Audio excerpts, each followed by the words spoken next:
नमस्कार, ATN live में आपका स्वागत है। मैं कैलाश कश्यप फिर एक नए मुद्दे के साथ आपके सामने हाजिर हूं और आज जो हमारे मेहमान हैं वो आम आदमी पार्टी के एक सक्रिय कार्यकर्ता, एक सक्रिय नेता और वो कई बार चुनाव भी लड़ चुके हैं। तो आज हम इनसे बात करेंगे कि जो बिहार विधानसभा के चुनाव होने वाले हैं, इस बार कौन सा मुद्दा होगा, कौन सा वो मुद्दा होगा जो तय करेगा कि इस बार बिहार का जो ताज है वो किसके सर पे होगा। तो सबसे पहले सत्येंद्र जी का हम स्वागत करते हैं अपने इस चैनल में। और सत्येंद्र जी, ये बताइए कि चंद कुछ महीनों के बाद बिहार विधानसभा के चुनाव होने वाले हैं, क्या लगता है क्या मुद्दा होगा इस बार विधानसभा चुनाव का? जी, सबसे पहले मैं आपके चैनल के माध्यम से मैं दर्शकों को नमस्कार करता हूं और मैं यह बताना चाहता हूं कि इस बार बिहार का जो मुद्दा होगा बड़े पैमाने पर भ्रष्टाचार का मुद्दा होगा। बिहार के अंदर में बड़े पैमाने पर भ्रष्टाचार का खेल चल रहा है। बिना रिश्वत, घूस और भ्रष्टाचार का जनता का काम नहीं होता है। तो जो पॉलिटिकल पार्टी भ्रष्टाचार के खिलाफ अंकुश लगाने का काम करेगी उसको लोगों को जिताना चाहिए। आपको नहीं लगता कि जिस भ्रष्टाचार की आप बात कर रहे हैं वो नीतीश कुमार भी यही मुद्दा लेकर के आए थे? जब 15 साल लालू जी का शासन था बिहार में और 15 साल के बाद जब नीतीश जी आए थे, नीतीश जी का जब उदय हुआ था बिहार में, तो उन्होंने कहा था कि जंगल राज, लालू जी के शासनकाल को उन्होंने जंगल राज का नाम दिया, लूट खसोट भ्रष्टाचार, और उसी मुद्दा पे वो चुनाव जीत के आए। तो क्या लगता है आपको कि 15 साल अब नीतीश जी भी शासन कर लिए, क्या भ्रष्टाचार बिहार से समाप्त हो गया या और बढ़ गया? क्या जो लूट खसोट का जो चल रहा था, जो हत्याएं हो रही थी, क्या वो बंद हो गई या और दिन पर दिन ये बढ़ोतरी हो गया? जी, जाहिर सी बात है कि जो भ्रष्टाचार था वो और बढ़ा है और ये लोग भ्रष्टाचार को रोकने में बिल्कुल असफल रहे। हत्या, मर्डर, लूट भी बढ़ा हुआ है, उसको भी ये लोग रोकने में असफल रहे। 15 साल माननीय पूर्व लालू प्रसाद यादव जी मुख्यमंत्री रहे, उसमें भी वो कंट्रोल नहीं कर पाए। और यहाँ अभी वर्तमान में जो माननीय मुख्यमंत्री नीतीश कुमार जी हैं उनसे भी यह कंट्रोल नहीं हो रहा है, बिल्कुल ही वो असफल हैं। लेकिन सत्येंद्र जी, इसे तो सुशासन का नाम दिया जाता है, ये कहा जाता है कि ये सुशासन की सरकार है। जी, अगर किसी चीज़ का कुछ भी नाम रख दीजिए, झूठ ही अगर बोलना है, काम उस पर नहीं करना है, केवल झूठ बोलना है, झूठ पे सरकार चलाना है, केवल कहते हैं कि हमने शराबबंदी कर दिया है, लेकिन रियली में कहीं शराबबंदी नहीं हुआ है। घर घर में शराब मिलता है, आप अभी फ़ोन कीजिए तुरंत शराब दारू उपलब्ध हो जाएगा। तो जो भी वो काम करते हैं हर काम में असफल हैं। माननीय मुख्यमंत्री जी भ्रष्टाचार को रोकने में असफल हैं, आपको शिक्षा चिकित्सा में असफल हैं, महंगाई को रोकने में असफल हैं। जैसे कि पेट्रोल पे बड़े पैमाने पर टैक्स वसूला जा रहा है, केंद्र और राज्य सरकार भी वसूल रही है। राज्य में 18% 18 रुपया वसूला जा रहा है, जो कि बहुत गलत है। महंगाई भी बढ़ रही है। इस सब को रोकने में बिल्कुल ये लोग असफल हैं और ये लोग एक्सपायरी नेता हो गए हैं हमारे हिसाब से।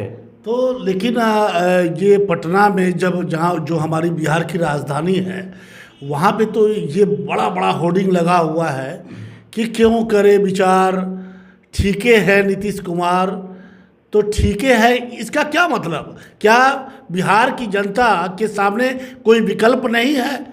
क्या ठीके है तब होता है कि चलो कुछ नहीं तो यही सही? तो क्या वाकई क्या बिहार के सामने विकल्प नहीं है नीतीश कुमार का?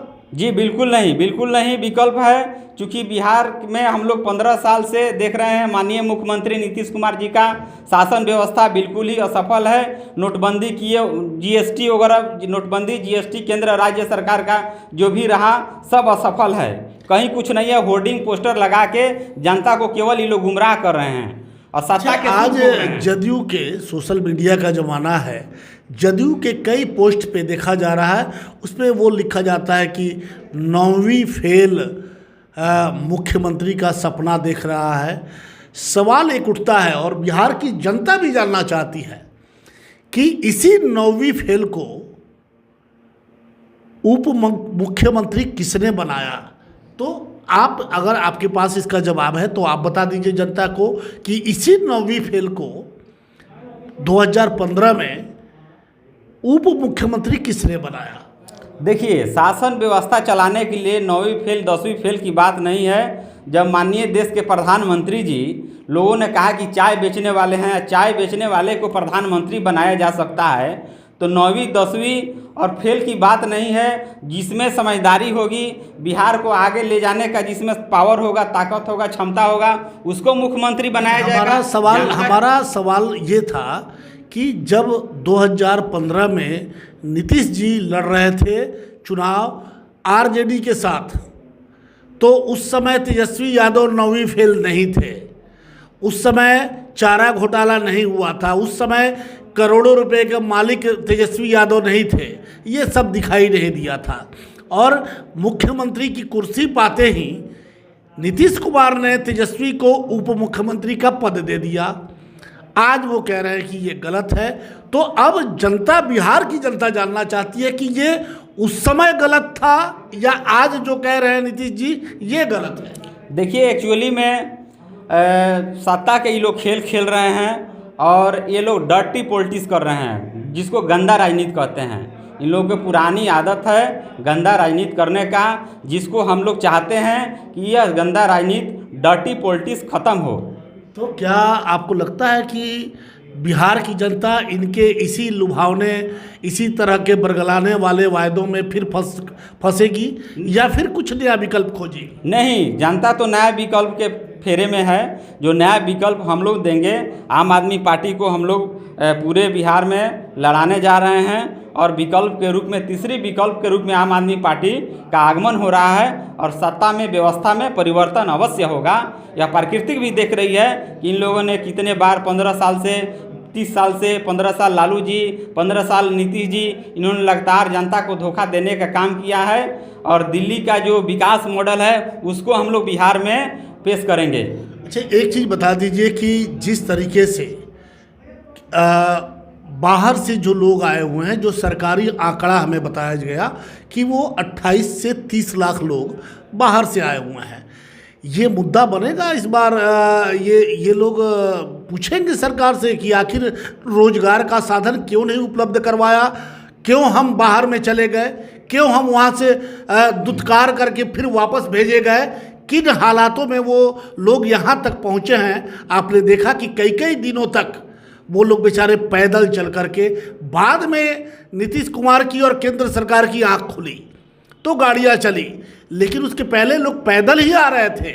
उनके पाँव के जो फफोले थे वो कैमरे पे दिखाई दे रहे थे। तो ये सब मुद्दा बनेगा इस बार चुनाव में? जी बिल्कुल, ये सब मुद्दा बनेगा। यह सब मुद्दा मुख्य रूप से बनेगा और इसमें बड़े पैमाने पर केंद्र और राज्य सरकार को नुकसान होगा। जो मजदूर, प्रवासी जो मजदूर हैं, उनके साथ ये लोग जो बिहेव किए हैं, इसका जवाब प्रवासी मजदूर इन लोगों को देंगे। और हम सरकार से भी मांग करते हैं कि अविलंब बिहार के अंदर में जो 38 चीनी मिल बंद पड़ी हुई है बिहार के अंदर में, उसको चालू करें। उद्योग धंधा, कारखाना, फैक्ट्री, लघु उद्योग लगाएं और बिहार में ऐसा करें कि बिहार की कोई भी आदमी मजदूर या मजदूरों का पलायन न हो। यहाँ पर लोगों को रोजगार मिले, रोजगार की लोग सृजन करें। और नहीं तो माननीय मुख्यमंत्री नीतीश कुमार और भारत के प्रधानमंत्री इन लोगों को इस्तीफा दे देना चाहिए। और मैं इस्तीफा की भी मांग करता हूँ कि अगर आप सही व्यवस्था नहीं कर सकते हैं, बिल्कुल ये इस तरह की जो मांगे हैं, हमें लगता है कि चुनाव में इस बार अगर सबसे बड़ा कोई मुद्दा बनेगा तो वो है रोजगार का। चूँकि 15 साल लालू जी ने भी शासन किया था और उसके बारे में क्या क्या कहा जाता है वो सभी लोग जानते हैं। 15 साल नीतीश जी ने भी शासन कर लिया, सुशासन की सरकार थी, सब कुछ सही था।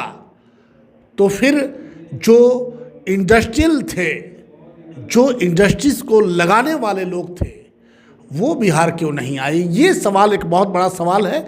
इस पर हम कभी चर्चा करेंगे कि आखिर वो लोग क्यों नहीं यहाँ आ पाए, क्यों नहीं उन्हें विश्वास हुआ कि नहीं, बिहार की सूरत बदल चुकी है, बिहार की सीरत बदल चुकी है, बिहार की कानून व्यवस्था बदल चुकी है और अब बिहार में आना चाहिए। लेकिन ऐसा हुआ नहीं।